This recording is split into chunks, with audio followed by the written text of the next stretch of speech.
আসসালামু আলাইকুম প্রিয় ভাইরা, ভিডিওটি সম্পূর্ণ দেখেন, তারপর কিছু বলতেছি। অসাধারণ একটি ভিডিও, অনেক কিছু শিখার আছে এখান থেকে। আমিন সাহেব, জি এই রাস্তা থেকে ওই বাঁশঝাড় পর্যন্ত আমাদের জমি। এখান থেকে মাপ শুরু করেন। জি জি ম্যাপে তো দেখছি এটা 57 নম্বর দাগ। হ্যাঁ হ্যাঁ, এই ফিতাটা নিয়ে ওই মাথায় যান। আচ্ছা ঠিক আছে, যাচ্ছি। আরে আরো সামনে যান। হ্যাঁ, টানেন টানেন। ও আচ্ছা, এই ব্যাপার। ভাইরে একটা কল করি। হ্যালো ভাই। হ্যাঁ বল। ভাই, ওই যে রাস্তার মধ্যে জমিটা আছে না, আপনি বাড়ি করতে চেয়েছিলেন, আপনার বড় ভাই আজাদ আমি নিয়ে আসে ওই জমিটা হ্যাঁ, ভাই, মাপামাপি আরো ওইদিক করছে। যান, আরো ওইদিক যান। তুই কখন মাপতে দেখেছিস? এখনো মাপামাপি করছে ভাই। আমিন সাহেব, জি জমির মাপটা ঠিক মতো দিয়েন। ঠিক আছে, ও নিয়ে আপনার ভাবতে হবে না। আচ্ছা ঠিক আছে, রাখ, আমি আসতেছি। ঠিক আছে। ঠিক আছে। ভাই ওই পাশে খুঁটো মারেন।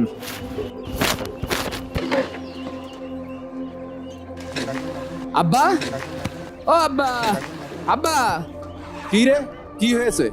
তুমি যে এই যে মাঠে কাজ করছো, ওইদিকে তোমার বড় ছেলে একটা অঘটন ঘটাই ফেলেছে। কি অঘটন ঘটালো? ওই যে রাস্তার পাশে যে জমিটুকু ছিল, হ্যাঁ হ্যাঁ হ্যাঁ হ্যাঁ। আমি নিয়ে এসে মাইপে নিজের নামে লিখে নেছে। কি, ওর এত বড় সাহস? আমি বেঁচে থাকতে আমার জমি ওর নামে করে নাই। চল তো দেখি। চলো তাড়াতাড়ি চলো। আব্বা, আমি কিন্তু তোমার খাওয়া দাওয়া সব খরচ দিচ্ছি। আমি কিন্তু তোমার কাছে কইলাম রাস্তার পাশে জমিটা তুমি আমার দাও। আমিও তো মনে মনে ওই জমিটা তোর দেবো বলেই মনে করে রাখিছি। চল আগে দেখি তোর বড় ভাই এত সাহস পাইলো কোন জায়গায়। ওই দেখো জমি আছে। এখানে 5 শতক জায়গা তো ঠিকঠাক মেপে দিলাম। এখানে সুন্দর মতো একটি বাসা করতে পারবেন। এই আজাদ, তুই এই জমি মাপামাপি করছিস কেন? আব্বা, এই জমিটা আমি বাড়ি করার জন্য নিচ্ছি। বড় ভাই, এই জমি তুই নিবি মানে? এই জমি কি শুধু তোর একার? আমাদের ভাগ নেই? তুই জমি মাপার কথা আমাকে বলেছিস? আমি বেঁচে থাকতে তুই আমিন নিয়ে এসে জমি মাপার সাহস কোথায় পেলি?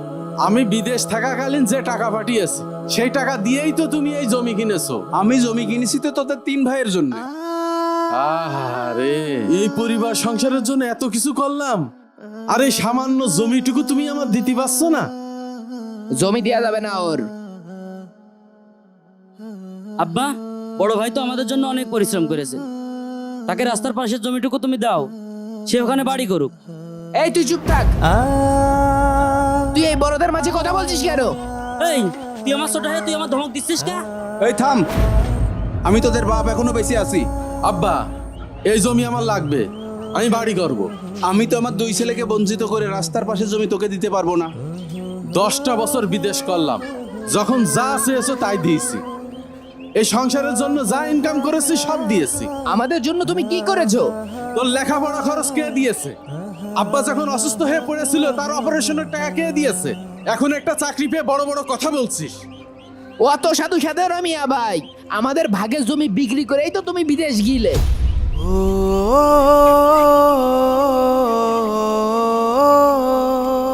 আব্বা, আমি অত কিছু শুনবো না। তুমি যেহেতু কয়েছো এই জমিটা আমার দিবা, তাহলে আমি এই জমিটাই নেব। আব্বা, রহিমকে জমি দিলে কিন্তু আমি মেনে নেব না। এই জমি আমি চাই, আমি অত কিছু বুঝিনি, আমি এই জায়গায় বাড়ি করব। তোর আগেই তো ছোট ভাই এই জমিটা চেয়েছে, তুই অন্য কোনো পাশে জমি নিয়ে নে, এই জমিটা রহিমকে দিয়ে দে। বাপ বাবা, রহিম তোমার এখন খাতি দিচ্ছে, তাই তুমি রহিমের পক্ষ নিলে? আর আমি তোমাদের জন্য এত কিছু করলাম, এখন তুমি সব ভুলে গেলে?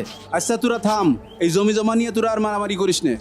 আমরা মাতুব্বারের কাছে যে বিষয়টা মীমাংসা করব। আচ্ছা, তাই হবে। হ্যাঁ, আপনারা যা ভালো বুঝেন তাই করেন। হ্যাঁ, চলেন চলেন চলেন। ইনশাআল্লাহ। এই, তোদের মধ্যে কি সমস্যা বলতো?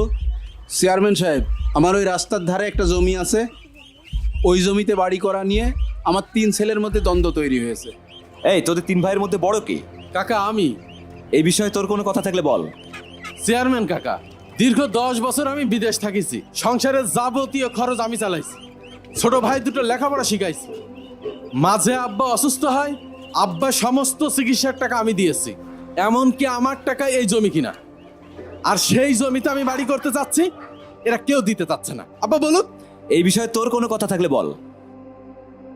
কাকা, বড় ভাই সারা জীবন বিদেশ থেকে আমাদের জন্য অনেক পরিশ্রম করেছে, আমি চাই রাস্তার পাশের জমিটুকু বড় ভাই পাক। আচ্ছা বস, এই তুই বল। কি আর বলবো কাকা, বড় ভাই বিদেশ থেকে চলে আসার পরে আব্বার সকল দায়িত্ব আমি নিয়েছি। খাওয়া দাওয়া পোশাক আশাক সবকিছু আমি দিই। আমি আব্বার কাছে বহুত দিন আগে থেকে কয়ে তুইছি, আব্বা ওই রাস্তার পাশে জমিটুকু আমি নেব। আব্বা দিতেও রাজি হয়েছে। মাঝখানতে বড় ভাই এসে করছে ও নাকি ওই জমিতে বাড়ি করবে। তোরা বড়ই বোকা, যার কারণে সামান্য জায়গা জমি নিয়ে একে অপরের সাথে ঝগড়া বিবাদে লিপ্ত হয়েছিস। এই তোরা ভেবে দেখেছিস একবার মরার পরে এই জায়গা জমি কি হবে? সবকিছু দুনিয়াতেই পড়ে থাকবে। তখন কি হবে এই জমি দিয়ে? এখনকার সময়ে অধিকাংশ পরিবারের মধ্যে এই সামান্য জায়গা জমি নিয়ে ঝগড়া বিবাদ হয়ে ভাই ভাই সম্পর্ক নষ্ট হয়, যা সম্পূর্ণ হারাম এবং শয়তানের কাজ। এই সামান্য জায়গা জমির মূল্যর চেয়ে ভাই ভাই সম্পর্কের মূল্য অনেক বেশি। শয়তান সবসময় চায় ভাই ভাই একে অপরের সাথে ঝগড়া বিবাদ বাঁধিয়ে বিচ্ছিন্ন করে রাখবে। আহা, ওই ব্যক্তি কতই না উত্তম যে ঝগড়া বিবাদ বন্ধ করার জন্য যে কোনো ধরনের ত্যাগ স্বীকার করতে রাজি থাকে। আল্লাহ তাআলা তার জন্য জান্নাতে একটা ঘর বানিয়ে রাখে। চেয়ারম্যান কাকা, সারা জীবন বিদেশ থাকলাম ওদের ভালোর জন্যই। ওদের লেখাপড়া শিখালাম, ছোটবেলা থেকে লালন পালন করলাম। আরে এত সামান্য জমি, যাক জমি ওই নিক। কাকা, ভাই সারাটা জীবন প্রবাসে থেকে আমাদের জন্য অনেক পরিশ্রম করেছে। আমি আসলেই বোকা। সারাটা জীবন ভাইয়ের কাছে অভিযোগ করে গেছি, এই মোটরসাইকেল দাও, এই এ দাও, এ তা দাও। আর ভাই সারাটা জীবন পাগলের মতন আমাদের স্বপ্ন পূরণ করে গেছে। 10টা বছর বিদেশে কাটিয়ে দেশে এসে তার জমিতে সে বাড়ি করবে, আমি বাধা দিলাম। সে আসলে আমাদের অনেক ভালোবাসে, এই জন্য জমিটাও দিয়ে দিচ্ছিল। আমি আসলে বুঝতে পারিনি বড় ভাই আমাকে এতটা ভালোবাসে। কাকা, ওই জমিটা ভাই নিক। আসলে ভাই আমার এখানে কিছু বলার নাই। অসাধারণ একটি ভিডিও তুলে ধরলাম আপনাদের মাঝে। ভিডিওটি সবাই শেয়ার করবে। আর দেখেন আমার কি অবস্থা। একটা ভিডিও বানাইতে কত কষ্ট, যারা কন্টেন্ট ক্রিয়েটর তারা বুঝে। ধন্যবাদ।